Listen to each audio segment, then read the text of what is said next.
Competition மாதிரி வச்சாங்க. அதுக்கு கேஷ் ப்ரைஸும் கொடுத்தாங்க. நான் வந்து ஃபஸ்ட் டைம் சேர்ந்தது வந்து இங்கே ஓகே கேஷ் ப்ரைஸ் கொடுக்குறாங்க, சரி என்னன்னு படித்து பார்க்கலாம் அப்படின்னு சொல்லிட்டு தான் நான் வந்து சேர்ந்தேன். அதுக்கு வந்து என்ன புக் எடுத்தேன் அப்படின்னா ஃபஸ்ட் டைம் வந்து திங்க் அண்ட் க்ரோ ரிச்ன்ற புக்கு எடுத்தேன். அது வந்து யார் ஆத்தர் அப்படின்னா வந்து நெப்போலியன் ஹில். அவங்க வந்து இந்த புக்கில் என்ன சொல்லியிருந்தாங்க அப்படின்னா வந்து நம்மளுடைய ஆசைகள் எந்த மாதிரி வைக்கணும், அதுக்கு வந்து நம்ம சக்ஸஸ் ரீச் ஆகுறதுக்கு எந்த மாதிரியான முயற்சிகள்லாம் எடுக்கணும், எப்படிலாம் இருக்கணும் அப்படின்றத பற்றி கம்ப்ளீட்டாக சொல்லியிருந்தாங்க.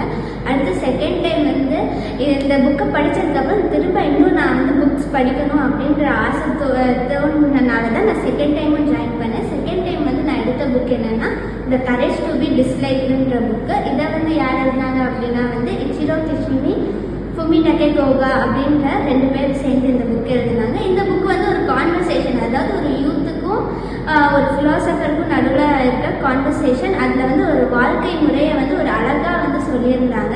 இந்த மாதிரி வாழ்ந்தால் கண்டிப்பாக சந்தோஷமாக இருக்கலாம் அப்படின்ற சிந்தனையோட அந்த ஃபிலாசபர் வந்து அந்த யூத்துக்கு எக்ஸ்பிளைன் பண்ணுற மாதிரியான இருந்துச்சு. எனக்கு வந்து இந்த புக்ஸ் எல்லாமே படித்ததுக்கப்புறம் எனக்கு இன்னுமே புக்ஸ் படிக்கணும் அப்படின்ற ஆர்வத்தை வந்து வளர்த்துச்சு. இதுக்கு வந்து நான் வந்து நன்றி சொல்லணும்னா எங்கள் செல்வா சாருக்கும் ஆனந்த சைதன்யா ஃபவுண்டேஷனுக்கும் நன்றி சொல்லி